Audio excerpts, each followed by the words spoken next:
Assalamualaikum warahmatullahi wabarakatuh.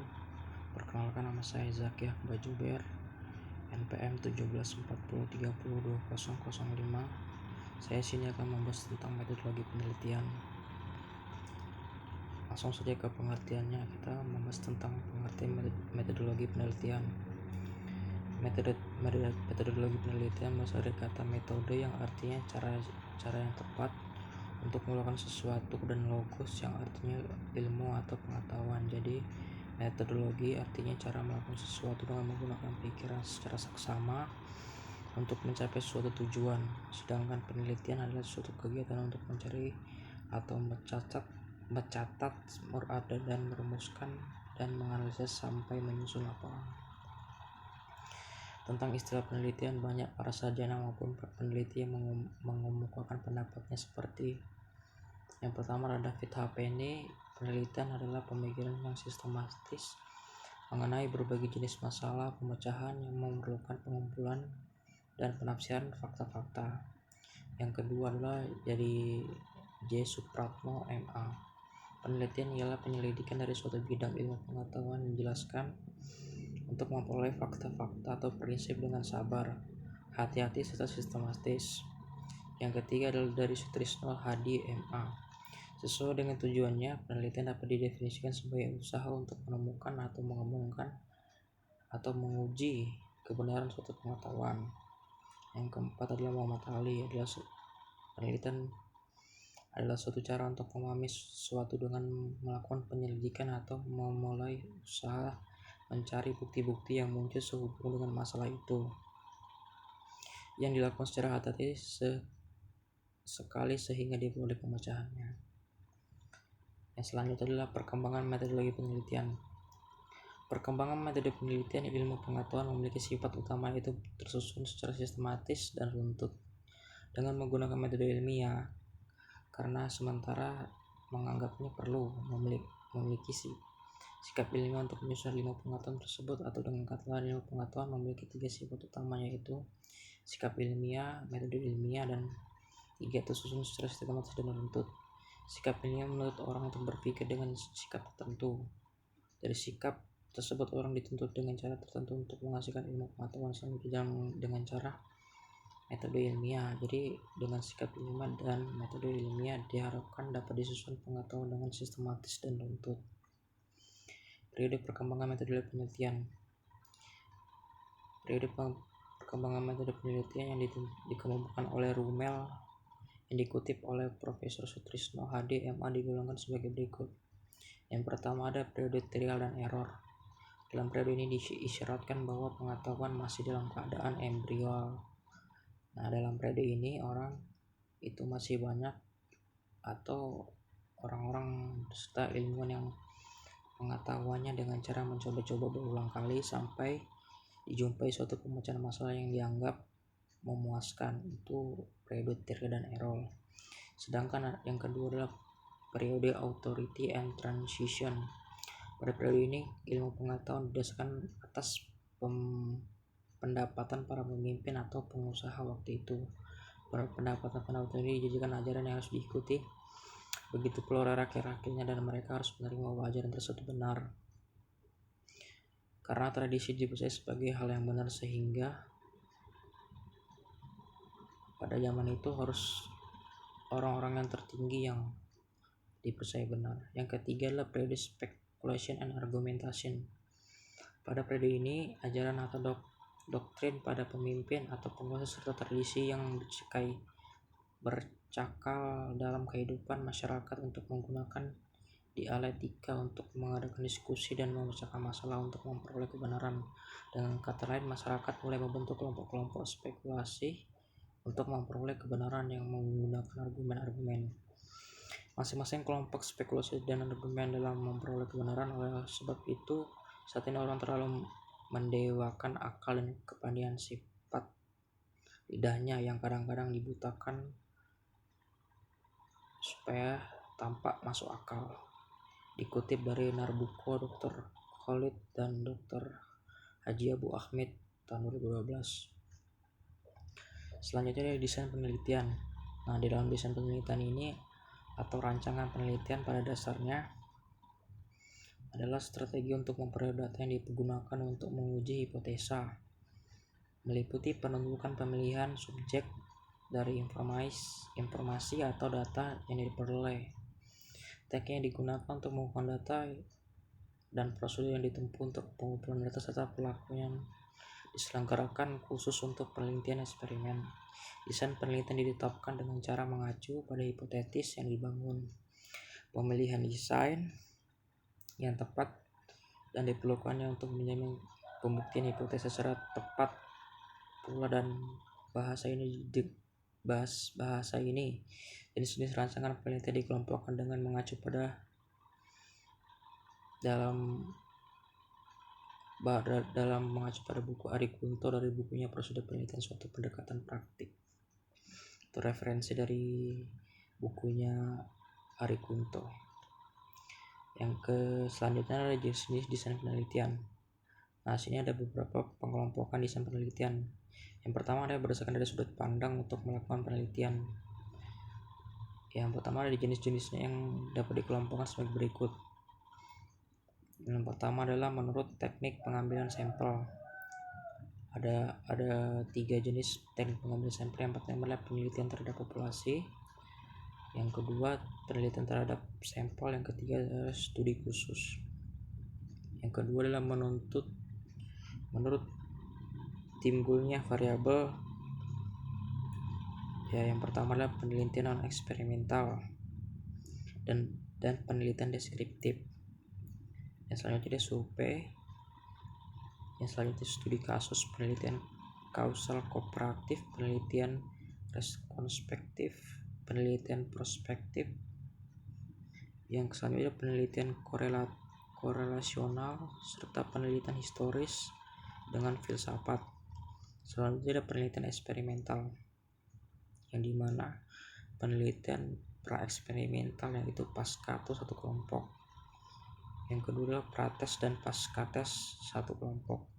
Yang selanjutnya penelitian eksperimental semu atau quasi experimental study, yaitu pasca tes dengan kelompok yang tidak acak. Yang kedua adalah prates dengan pastas yang tidak diacak. Yang ketiga adalah penelitian eksperimental sungguhan, yang dimana kelompok yang diacak prastas dan prastas dengan kelompok yang diacak. Yang selanjutnya adalah subjek penelitian. Nah, untuk subjek penelitian ini kita mengambil beberapa contoh sebagai berikut. Yang pertama adalah pengertian populasi. Populasi dari suatu subjek ini adalah keseluruhan objek penelitian, baik dari benda yang nyata, abstrak, atau peristiwa atau benda yang merupakan sumber data yang memiliki karakter tertentu dan sama. Beberapa populasi dikelompok sebagai berikut. Yang pertama adalah populasi berdasarkan atas jumlah. Ini pertama adalah jumlah yang terbatas atau populasi sampai populasi terhingga, yaitu populasi yang dinyatakan dengan angka yang diberikan batas secara kuantitatif.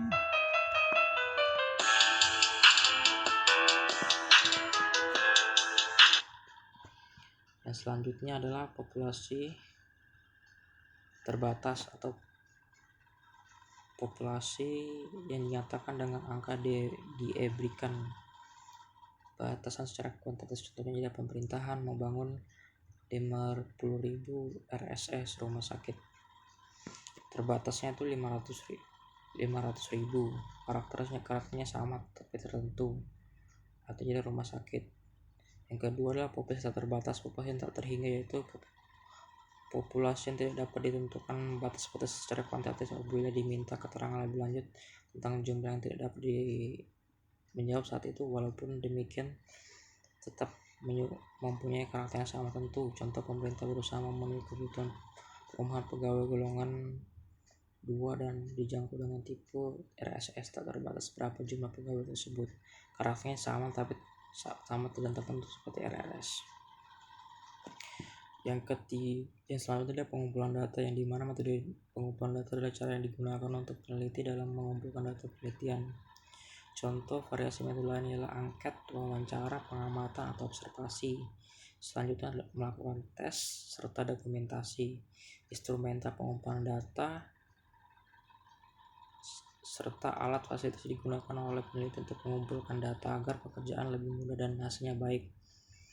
Dalam arti cermat, lengkap dan sistematis sehingga mudah diolah. Variasi jenis instrumen pengumpulan data adalah checklist, pedoman wawancara, dan pedoman pengamatan. Pemilihan metode serta instrumen pengumpulan data sangat ditentukan oleh beberapa hal. Yang pertama adalah objek penelitian, yang kedua adalah sumber, yang ketiga adalah waktu, yang keempat adalah dana yang tersedia serta jumlah tenaga peneliti teknik yang akan digunakan untuk mengolah data. Bila data sudah terkumpul, instrumen dan pengumpulan data setelah menentukan isian penelitian. Langkah selanjutnya dalam pelaksanaan penelitian adalah membuat atau menetapkan instrumentan dalam menentukan jenis. Selanjutnya adalah metode pengumpulan data. Yang pertama adalah tes, yang kedua adalah angket, yang ketiga adalah interview, yang dimana tes adalah seretan pertanyaan atau latihan serta alat lain yang digunakan untuk mengukur keterampilan, pengetahuan, inteligensi, kemampuan atau bakat yang dimiliki oleh individu atau kelompok ditinjau dari sasaran atau objek yang akan dievaluasi. Yang kedua adalah angket atau kuesioner. Angket adalah sejumlah pertanyaan yang terus digunakan untuk memperoleh informasi dari responden dalam arti laporan tersebut pribadi atau hal-hal yang diketahui angket dipakai untuk menyebutkan metode ataupun instrumen. Yang ketiga adalah interview. Interview itu yang bisa disebut dengan wawancara atau kuesioner. Lisan adalah sebuah dialog yang dilakukan pewawancara atau untuk memperoleh informasi dari terwawancara, atau interview digunakan untuk penelitian untuk menilai seseorang. Misalnya mencari data variabel, latar belakang murid atau pendidik orang tua dan sikapnya. Dengan sikap sesuatu ditinjau dari pelaksanaannya. Selanjutnya adalah observasi. Dalam pengertian psikologi, observasi atau disebut dengan pola pengamatan, kegiatan pemuatan perhatian terhadap suatu objek dengan menggunakan suatu alat indera observasi langsung. Di dalam artian penelitian, observasi dapat dilakukan dengan tes, kuesioner, rekaman, dan rekaman suara. Selanjutnya adalah instrumen penelitian, yang dimana instrumen penelitian ini merupakan alat yang digunakan untuk mengukur variabel dalam rangka mengumpulkan data. Menurut jenis variabel yang akan diukur secara garis besar adalah berbeda-beda menjadi dua jenis instrumental, yaitu instrumenter untuk mengukur variabel dengan skala nominal dan ordinal atau data kuantitatif. Yang kedua adalah mengukur skala interval dan rasio dalam data kuantitatif. Menurut metode pengumpulan data, instrumen penelitian dapat dibedakan menjadi alat untuk yang pertama adalah melakukan observasi data, yang kedua melakukan dokumentasi wawancara, yang ketiga angket, yang keempat angket, yang kelima mengukur data kuantitatif. Selanjutnya teknik analisa data. Nah, dalam teknik analisa data ini kita bisa melihat secara garis besar pekerjaan analisa dapat meliputi 3 hal, yaitu persiapan dalam mengecek nama, isian, dan metadata.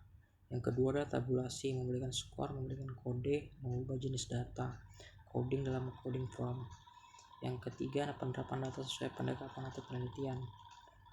Ada 3 penelitian yang deskriptif, presentasi, dan komparasi dengan kinerja yang telah ditentukan. Yang B, penelitian komparasi dengan berbagai teknik korelasi sesuai dengan jenis data. Yang C, penelitian eksperimen diuji dengan hasil yang dites. Selanjutnya analisa data. Analisa data ini digunakan dalam mengambil analisa data yang disesuaikan dengan tujuan penelitian. Dalam penelitian kuantitatif memakai metode kuantitatif atau bisa disebut dengan metode statik. Banyak sekali metode statik yang dapat dipakai dalam analisa data suatu penelitian, seperti yang pertama adalah analisa korelasi, yaitu suatu teknik untuk menentukan sampel sejauh mana terdapat hubungan antar variabel. Yang kedua adalah analisa korelasi berganda, yaitu suatu teknik menentukan hubungan antar lebih dari 2 variabel.